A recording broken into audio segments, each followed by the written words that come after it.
माननीय प्रधानमंत्री श्री नरेंद्र मोदी ने 4 जुलाई को श्रीनगर स्थित 15 कोर के बादामी बाग कैंट का दौरा किया। इस दौरे में उन्होंने चिनार कोट स्थित युद्ध स्मारक पर श्रद्धा सुमन अर्पित किए और एकत्रित जवानों को संबोधित किया, उनसे परस्पर संवाद किया। प्रधानमंत्री की अगुवाई उप सेना प्रमुख lieutenant general Dalbir Singh, army commander lieutenant general DS Hooda और कोर कमांडर ने की। अपनी यात्रा की शुरुआत उन्होंने 15 कोर के बादामी बाग कैंट स्थित युद्ध स्मारक पर जाकर श्रद्धा सुमन अर्पित करके की।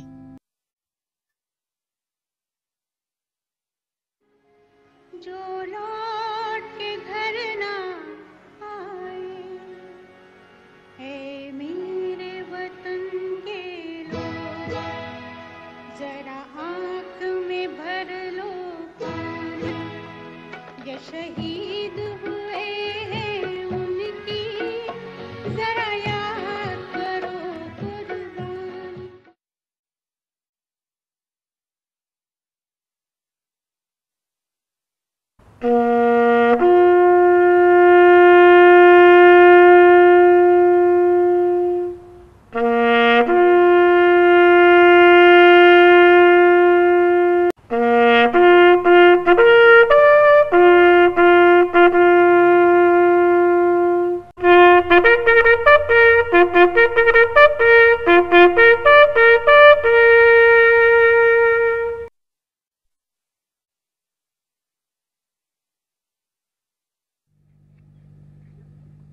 शहीदों को नमन करने के बाद उन्होंने वहां पर एकत्रित सैनिकों को संबोधित किया और सैनिकों के बलिदान पर आभार प्रकट किया और अन्य प्रासंगिक मुद्दों पर सेना का साथ देने का आश्वासन दिया। मंच पर विराजमान सभी वरिष्ठ महानुभाव और भारत माता की सेवा के लिए अपने आप को समर्पित करने वाले सभी वीर बहादुर जवानों, ये मेरा सौभाग्य है कि आज मातृभूमि के लिए जीवन अर्पण करने वाले वीर शहीदों को नमन करने का मुझे अवसर मिला।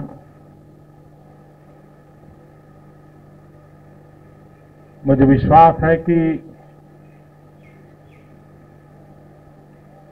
भारत मां की सेवा करने वाले इन वीर शहीदों को स्मरण करते हुए उनको नमन किया है, तब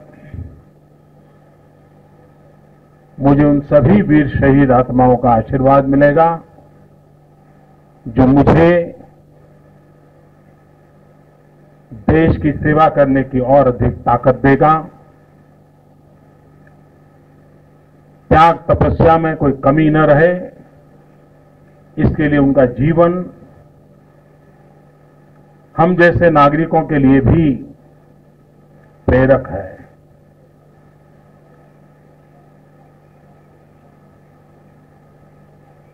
आप लोग मातृभूमि के लिए अपना घर बार गांव यार दोस्त परिवार छोड़ करके उन कठिन क्षेत्रों में काम करते हैं। जिस कठिनाई का अंदाज सामान्य जीवन जीने वाले नागरिकों को होना बहुत मुश्किल होता है, लेकिन आप ये जो साधना करते हैं, जो तपस्या करते हैं, उसी की बदौलत देश के कोटि कोटि नागरिक सुख चैन की जिंदगी जी सकते हैं। कोटि कोटि जनों के आशीर्वाद आपके साथ है, और जब कोटि कोटि जनों के आशीर्वाद आपके साथ है तो आपकी रक्षा भी इससे बड़ा कोई रक्षा कवच नहीं हो सकता है जो कोटि कोटि जनों के आशीर्वाद से बना रहता है।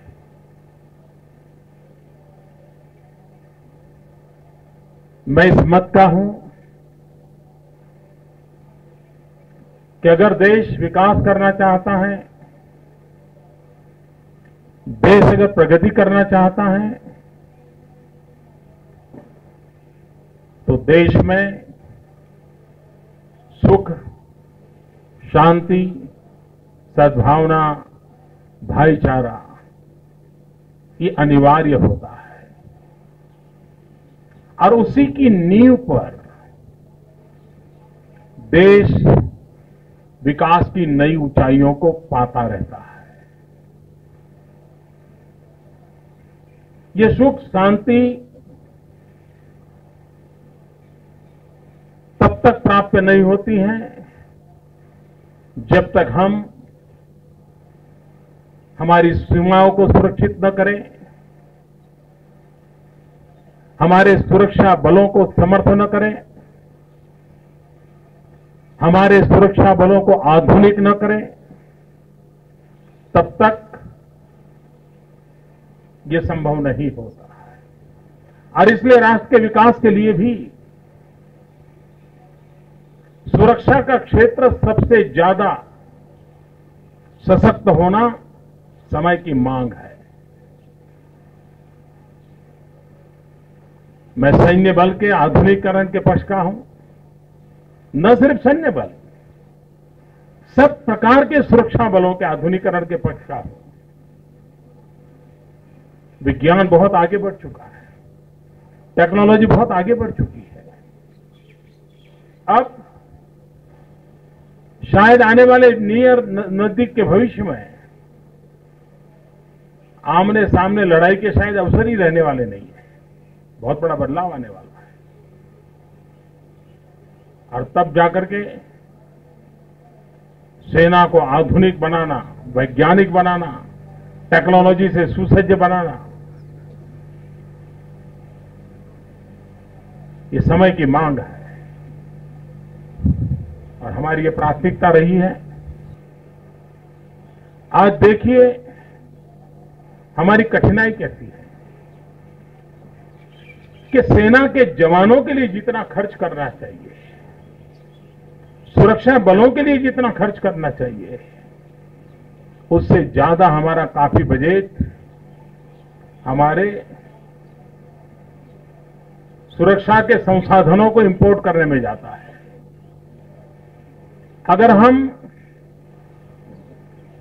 डिफेंस ऑफसेट में आत्मनिर्भर होते हैं, सैन्य के लिए आवश्यक आधुनिक से आधुनिक हर प्रकार के शस्त्रास्त्र हम अपने यहां उत्पादित करते हैं, तो बजट का काफी हिस्सा जो आज विदेशों में जा रहा है वो हमारे सैन्य बल के लोगों के कल्याण के लिए खर्च किया जा सकता है।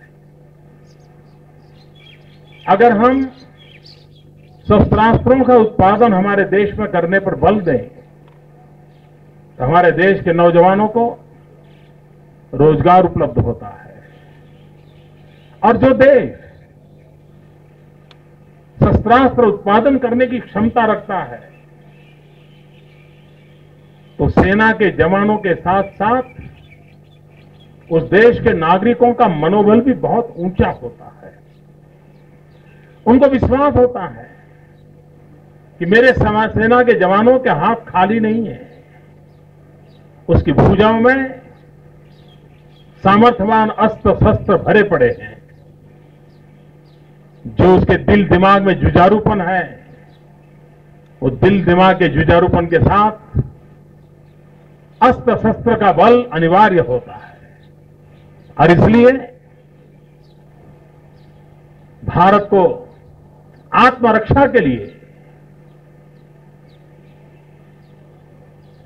शस्त्रास्त्रों के संबंध में आत्मनिर्भर होना बहुत आवश्यक है। आत्मनिर्भर व्यक्ति ही जैसे आत्मगौरव से जी सकता है, वैसे आत्मनिर्भर देश भी आत्मगौरव के साथ विश्व के सामने सर ऊंचा करके जी सकता है। बदले हुए कालखंड में पूरा विश्व भारत की तरफ बड़ी आशा के साथ देख रहा है।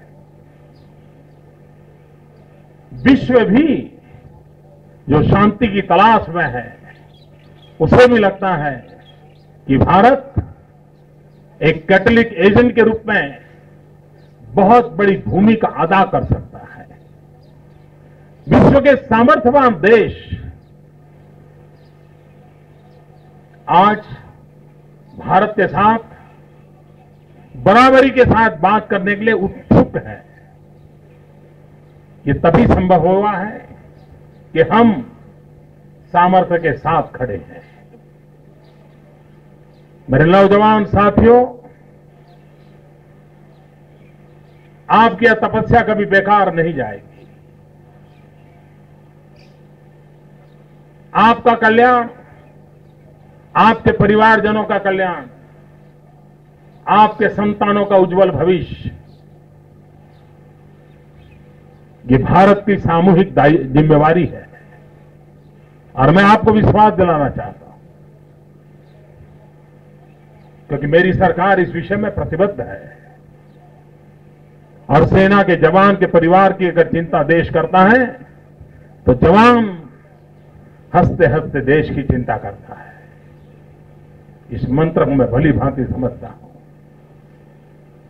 और इसलिए वंदे मातरम का मंत्र लेकर के देश की आजादी के लिए कितने लोगों ने जीवन दे दिए। आज हर 2 कदम पर जय हिंद जय हिंद जय हिंद सुनाई देता है। एक जवान दूसरे जवान को मिलता है तो जय हिंद कह करके ग्रीट करता है। जय हिंद करने के लिए सीमा पर जवान, देश में किसान, 65% नौजवान, गांव हो, खेत हो, कल्याण हो, शहर हो, सीमा हो, हर कोने पर ये जय हिंद का नारा, ये भारत मां की जय का ललकार हमें देश को आगे बढ़ाने की ताकत दे। हम देश को और नई ऊंचाइयों पर ले जाएं। 125 करोड़ देशवासियों के सपनों पूरा करने का संकल्प लेकर के हम आगे बढ़ें, और उन संकल्पों की सुरक्षा भी आपके हाथों में है। मुझे विश्वास है, 125 करोड़ देशवासियों को विश्वास है कि देश को कभी दुनिया की कोई ताकत आपके रहते हुए न झुका सकती है, न कभी उसे पराजित कर सकती है। ये विजय का विश्वास लेकर के निकले हुए आप लोग कभी पराजित हो नहीं सकते। और जहां विजय श्री का मंत्र होता है, वहां ईश्वर के भी आशीर्वाद रहते हैं। और कभी हम अकेले नहीं होते, हम कभी अकेले नहीं होते हैं। दूर सुदूर पहाड़ी में भी कभी आप अकेले सेना के साथ अपनी जिम्मेवारियां का निभा रहे हो, दूर दूर चले गए हो, आपके अगल बगल में कोई दिखता नहीं होगा, लेकिन आप विश्वास करना, आप अकेले नहीं होंगे। 1+1 आपके साथ होगा। वो ईश्वरीय शक्ति आपके साथ होती है, हर पल होती है। क्यों? इसलिए कि आप निस्वार्थ भाव से पवित्र कार्य करने के लिए चल पड़े हैं। और जो निस्वार्थ भाव और पवित्रता से करता है, उसके साथ ईश्वर हमेशा हमेशा साथ रहता है। और जिसके साथ ईश्वर रहता है, वहां पराजय की कभी संभावना नहीं होती है। वहां सिर्फ जय ही जय लिखा हुआ होता है, और वही जय अल्टीमेटली जय हिंद का मंत्र बन जाता है। ये जय हिंद का मंत्र हम सबको देश को आगे ले जाने की प्रेरणा देता है। मैं आज आप सभी जवानों को मेरी तरफ से बहुत बहुत शुभकामनाएं देता हूं, और मैं आपको विश्वास देता हूं, चाहे सरकार हो या समाज हो, पूरा देश आपके साथ खड़ा है। जैसा अभी बताया गया देश के जवान कई सालों से प्रतीक्षा कर रहे थे कि आजाद हिंदुस्तान में एक हमारा नेशनल वॉर म्यूजियम बनना चाहिए, नेशनल वॉर मेमोरियल बनना चाहिए। मैं आपको विश्वास दिलाता हूं, और वैसे भी मैं जब से शासकीय व्यवस्था में आया हूं, जब कभी गुजरात का मुख्यमंत्री रहा या अभी प्रधानमंत्री बना, मेरा अनुभव रहा है कि जो अच्छे अच्छे काम है वो मेरे लिए बाकी रहे। तो सारे अच्छे अच्छे काम मुझे ही करने हैं, और मैं आपको विश्वास दिलाता हूं, जो सौभाग्य मुझे मिला है वो सौभाग्य मैं पूरा करके रहूंगा, और सम्मान प्राप्त हो, देश के आम इंसान को गौरव हो, इसके लिए आवश्यक सारे कदम उठाऊंगा। मैं फिर एक बार आप सबके लिए बहुत बहुत शुभकामनाएं देता हूं, और आपकी रक्षा राष्ट्र की रक्षा के लिए बहुत अनिवार्य है। इस बात को समझते हुए आपको हर प्रकार से सज्ज करना ये शासन का दायित्व है। त्याग और तपस्या की आपकी भावना बहुत उच्च होने के बावजूद भी आपकी रक्षा करने की भावना भी शासन की सर्वोपरि रहनी चाहिए। इस मंत्र को लेकर के हम काम करते हैं। फिर एक बार आपके बीच आने का मुझे अवसर मिला, आपसे मिलने का अवसर मिला। मैं आप सबका बहुत बहुत शुक्रगुजार हूं, और आप सबको बहुत बहुत शुभकामनाएं देता हूं। जय हिंद। इस मौके पर vice chief of army staff ने उन्हें स्मृति चिन्ह प्रदान किया। इसके बाद प्रधानमंत्री सैनिकों के बीच गए, उनसे मुलाकात की और उनकी हौसला अफजाई की।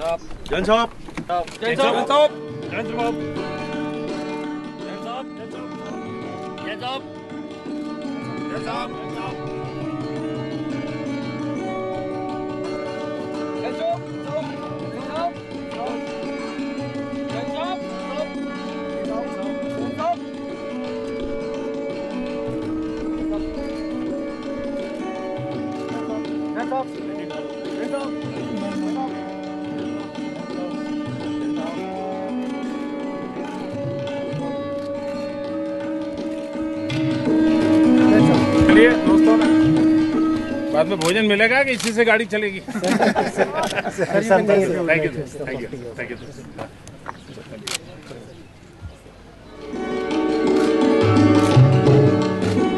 यात्रा के अंत में उन्होंने आगंतुक पुस्तिका को अनुमोदित किया।